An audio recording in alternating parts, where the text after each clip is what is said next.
السلام علیکم رحمۃ اللہ۔ ڈاکٹر آصف جلالی کی یہ بات درست ہے کہ باغ فدق کے معاملہ میں سیدہ فاطمہ رضی اللہ تعالیٰ عنہ خطا پر تھیں؟ دوسری بات، کیا فاطمہ رضی اللہ تعالیٰ عنہ معصوم عن الخطا نہیں ہیں؟ سب سے پہلی بات تو یہ سمجھ لیں، اہل السنہ والجماعہ کا اور تمام مسلمانوں کا اس بات پر اجماع ہے، اتفاق ہے، اور سلف سے لے کر خلف تک تمام امت مسلمہ کا یہ عقیدہ ہے کہ انبیاء کے سوا کوئی بشر معصوم عن الخطا نہیں ہے۔ معصوم عن الخطا صرف اور صرف انبیاء علیہم السلام ہیں۔ یہ انبیاء علیہم السلام کا خاصہ ہے۔ انبیاء علیہم السلام کے ما سوا کوئی معصوم عن الخطا نہیں ہے۔ یہ اہل السنہ والجماعہ کا اور امت مسلمہ کا اجماعی اور اتفاقی عقیدہ ہے۔ روافض کو امت مسلمہ میں زور زبردستی سے شامل نہ کریں۔ ان کا جو شذوذ ہے وہ کوئی حیثیت نہیں رکھتا، وہ اجماع کے خلاف نہیں ہے، بلکہ ان کے جو عقائد ہیں وہ ان کو ملت سے بضرور خارج کر دیتے ہیں۔ تحریف قرآن کا عقیدہ، اور پھر عصمت جو ہے وہ ائمہ کا عقیدہ، پھر اس کے بعد جو ہے وہ صحابہ کرام کی تکفیر کا عقیدہ اور ان کی تفسیق کا عقیدہ، پھر ان پر جو ہے وہ سب و شتم کرنے کا کو تبرئے کو اپنے عقیدے کا حصہ قرار دینا، پھر اس کے بعد جو ہے وہ اللہ کے بارے میں بدا کا عقیدہ رکھنا، پھر جو ہے وہ غلوب کرنا، اس طرح غلوب کرنا کہ سیدنا علی رضی اللہ تعالیٰ عنہ کو اللہ تعالیٰ کا ساجی اور شریک بنا دینا۔ تو یہ کس کس عقیدے کی بات کریں کہ ایک ہوتا ہے فرعی اختلاف، وہ اہل السنہ کا آپس میں بھی ہو جاتا ہے، ایک ہوتا ہے کہ کسی میں کوئی بدعت پائی جاتی ہے، بہرحال وہ کفر کے درجے تک نہیں پہنچتا، لیکن کچھ ایسے ہیں کہ جن میں بدعات مکفرات پائی جاتی ہیں، اور اتنی بدعات ہیں کہ جن کا شمار نہیں ہے، اور وہ کفریہ افعال بھی ہیں، شرک اکبر بھی ہے۔ تو لہٰذا روافظ کو تو رکھیں نا آپ ایک سائیڈ پہ، تو ہم کرتے ہیں ملت اسلامیہ، مسلمانوں کی بات، اہل اسلام کی بات۔ تو ان میں تو کسی کا یہ عقیدہ نہیں ہے کہ کے صحابہ میں سے یا اہل بیت میں سے یا ازواج مطہرات میں سے یا خلفائے راشدین میں سے یا انبیاء کے علاوہ جو ہے وہ انسانوں میں سے کوئی بھی معصوم عن الخطا ہو۔ مسلمانوں میں ایسا کسی کا بھی عقیدہ نہیں ہے، اور نہ یہ بات قرآن سے ثابت ہے، نہ یہ سنت سے ثابت ہے، نہ یہ صحابہ کے اقوال سے ثابت ہے، اور نہ ہی اجماع امت سے ثابت ہے۔ اچھا جی، آگے آ جاتے ہیں کہ فدق کے معاملے میں سیدہ فاطمہ خطا پر تھیں یا سیدنا ابو بکر خطا پر تھے؟ میں یہ کہتا ہوں کہ دونوں ہی خطا پر نہیں تھے۔ نہ سیدہ فاطمہ خطا پر تھیں، نہ سیدنا ابو بکر رضی اللہ تعالی عنہ خطا پر تھے۔ سیدہ فاطمہ رضی اللہ تعالی عنہا جو ہے وہ اپنے تئیں اس بات کو حق سمجھتی تھیں کہ میرے والد گرامی سرور کونین جناب محمد رسول اللہ صلی اللہ علیہ وآلہ وسلم اس دنیا سے رخصت ہو گئے۔ جیسے باقی لوگوں کی میراث ہے، میرے بابا کی بھی میراث ہے، لہٰذا وہ فدق میں سے جو ان کی میراث تھی سیدنا رسول اللہ صلی اللہ علیہ وسلم سے، اس کے لیے گئیں۔ صحیح بخاری میں تفصیل سے حدیث موجود ہے۔ سیدنا ابو بکر رضی اللہ، اور یہ بھی نہیں ہے کہ وہ گئیں، بعض روایات میں اس طرف اشارہ ملتا ہے، بعض وقت میں یہ ہے کہ انہوں نے پیغام بھیجا، یعنی ابو بکر رضی اللہ تعالیٰ عنہ تک ان نے توسل کیا اور اپنی بات ان کے سامنے رکھی۔ تو پھر رسول اللہ صلی اللہ علیہ وسلم کے صحابی سیدنا ابو بکر رضی اللہ تعالیٰ عنہ خلیفہ راشد نے ان کی بات کو سنا، اور سن کے کہا کہ رسول اللہ صلی اللہ علیہ وسلم کے جو گھر والے ہیں، آپ کے جو قرابت دار ہیں، آپ کے جو رشتہ دار ہیں ان کے ساتھ صلہ رحمی کرنا، ان کی محبت، ان کے ساتھ تعلق مجھے اپنے رشتہ دار اور اپنے گھر والوں سے زیادہ محبوب ہے۔ لیکن رسول اللہ صلی اللہ علیہ وسلم نے فرمایا، نحن الانبیاء لا نورث ما ترکنا صدقہ، ہم انبیاء ہماری وراثت نہیں ہوتی، اور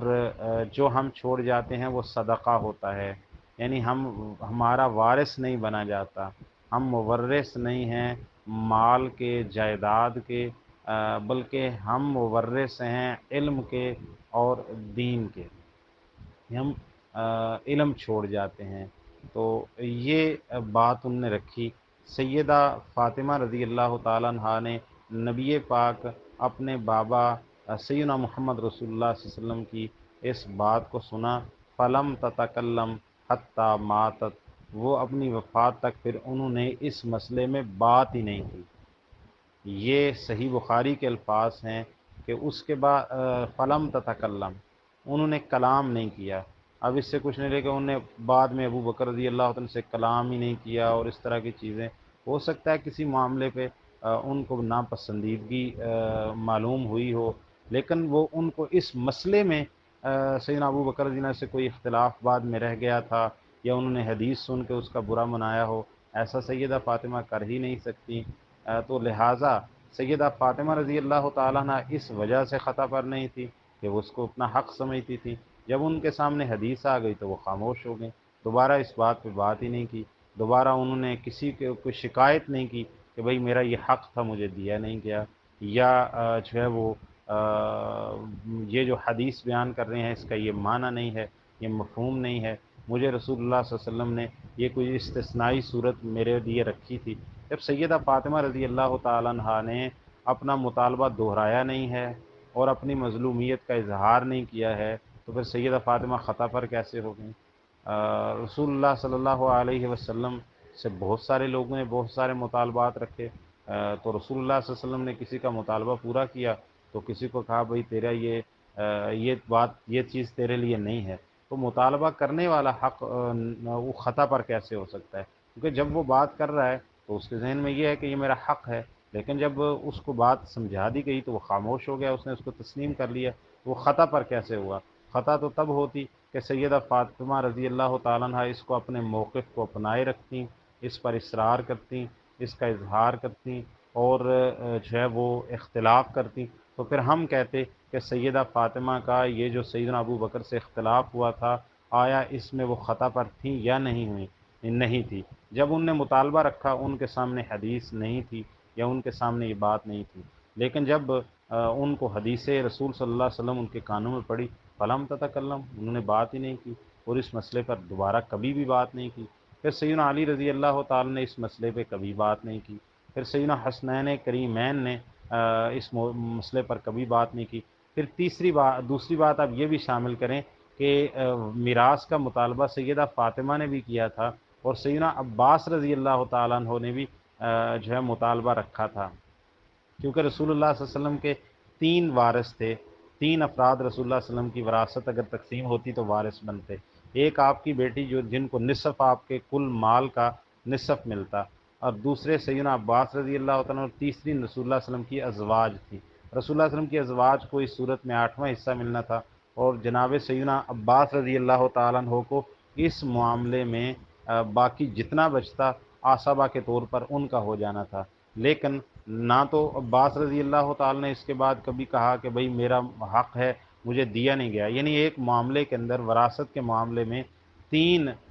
جو ہے وہ حقدار ہیں، اگر یہ وراثت تقسیم ہو قانونی اور شرعی طور پر اگر تقسیم ہو، اور اگر اس کے لیے یہ استثنائی صورت نہ ہوتی کہ انبیاء کا مال وراثت کے طور پر تقسیم نہیں ہوتا، اگر یہ استثنائی صورت یہ شریعت کا مسئلہ نہ ہوتا تو پھر اس میں 3 جو ہے وہ دعوے دار تھے، 3 حقدار تھے، 3 اس کے جو ہے وہ وارث بنتے تھے 3 طرح کے۔ رسول اللہ صلی اللہ علیہ وسلم کی ازواج مطہرات میں سے کسی نے نہیں کہا کہ ہمارا جو ہے ہمیں میراث دیں، ہمارے شوہر نامدار رسول اللہ صلی اللہ علیہ وسلم کی میراث ہمیں دیں، ان میں سے کسی نے نہیں کہا کہ ہم پر ظلم ہو گیا، یا ان کے بعد ان کی بات کو آگے چلا کے اہل سنہ والجماعہ میں سے کسی نے کہا ہو یا ان کے گھر والوں میں سے یا ان کے بھائیوں میں سے کسی نے کہا ہو کہ بھائی ہماری بہنوں کا حق کھایا گیا ہے، رسول اللہ علیہ وسلم کی وراثت ان کو نہیں ملی۔ نہ سیدنا ابو بکر نے اپنی بیٹی سیدہ عائشہ کو اس میں سے کچھ دیا، نہ سیدنا عمر رضی اللہ عنہ نے اپنے دور خلافت میں سیدہ حفصہ کو کچھ دیا، نہ باقی ازواج مطہرات سیدہ میمونہ، سیدہ ام سلمہ اور دوسری ازواج مطہرات میں سے کسی کو نہیں ملا، اور کسی نے مطالبہ بھی نہیں کیا، اور کسی نے اس بات پر ناراضگی کا اظہار بھی نہیں کیا۔ تیسرے فریق ہیں سیدنا عباس۔ سیدنا عباس رضی اللہ تعالیٰ عنہ بھی بعض روایات میں آتا ہے کہ وہ بھی مطالبہ کرنے والوں میں تھے سیدہ فاطمہ کے ساتھ،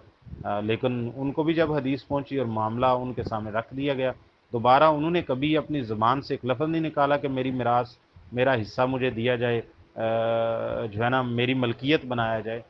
میرے نام منتقل کیا جائے، ایسی کوئی بات نہیں کی۔ حضرت سیدنا عمر رضی اللہ عنہ کے دور میں بھی ایسے ہی چلتا رہا۔ سیدنا علی رضی اللہ تعالیٰ اور سیدنا عباس کے درمیان تقسیم بھی اس کو کر دیا، انتظام ان کے ہاتھ میں دے دیا، باقی اس کے معاملات کے اس میں انتظام و انصرام تم لے لو، اور اس میں سے جو پیداوار ہوگی، اس میں جو رسول اللہ صلی اللہ علیہ وسلم کے ازواج مطہرات کا اور آپ کی جو بیٹی اور اس کے بیٹی کے بعد آپ کے نواسے اپنی ماں کے حقدار، اور رسول اللہ صلی اللہ علیہ وسلم کے داماد سیدنا علی رضی اللہ تعالیٰ سیدہ فاطمہ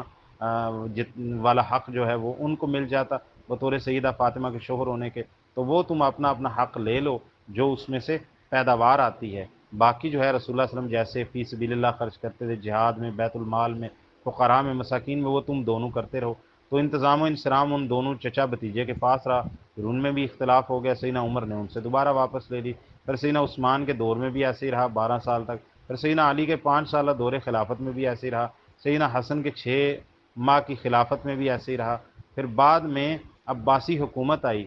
جو کہ اہل بیت کے افراد کی تھی، یعنی عباس رضی اللہ عنہ کے پڑپوتے لگتے تھے، تو ان کی جو ہے وہ حکومت آئی، اور وہ تو اہل بیت میں تھے نا، انہوں نے بھی اس کو نہیں لیا۔ تو کہنے کا مقصد یہ ہے کہ میں یہ سمجھتا ہوں کہ سیدنا ابو بکر رضی اللہ تعالیٰ عنہ تو اس وجہ سے خطا پرنے تھے کہ رسول اللہ صلی اللہ علیہ وسلم کی حدیث پر عمل کر رہے تھے، اور انہوں نے صاف کہا، انہوں نے کہا اللہ کے نبی صلی اللہ علیہ وسلم فدق میں اور اپنے اموال میں جیسے رسول اللہ صلی اللہ علیہ وسلم مال فہ میں اللہ کے نبی صلی اللہ علیہ وسلم ان میں معاملات چلاتے رہے، میں بھی ایسے ہی کروں گا۔ تو انہوں نے تو اللہ کے نبی صلی اللہ علیہ وسلم کی سنت پہ عمل کیا، وہ کیسے خطا پہ ہو گئے؟ سیدہ فاطمہ نے اپنی بات رکھی تو آگے حدیث رسول صلی اللہ علیہ وسلم سنائی گئی، سیدہ فاطمہ خاموش ہو گئیں، انہوں نے اس پر اصرار نہیں کیا، تو وہ بھی خطا پر کیسے ہو گئے؟ السلام علیکم ورحمۃ اللہ۔ امت مسلمہ کے مسائل کی مزید ویڈیوز دیکھنے کے لیے ہمارے چینل کو سبسکرائب کریں اور بیل آئیکن پر کلک کریں۔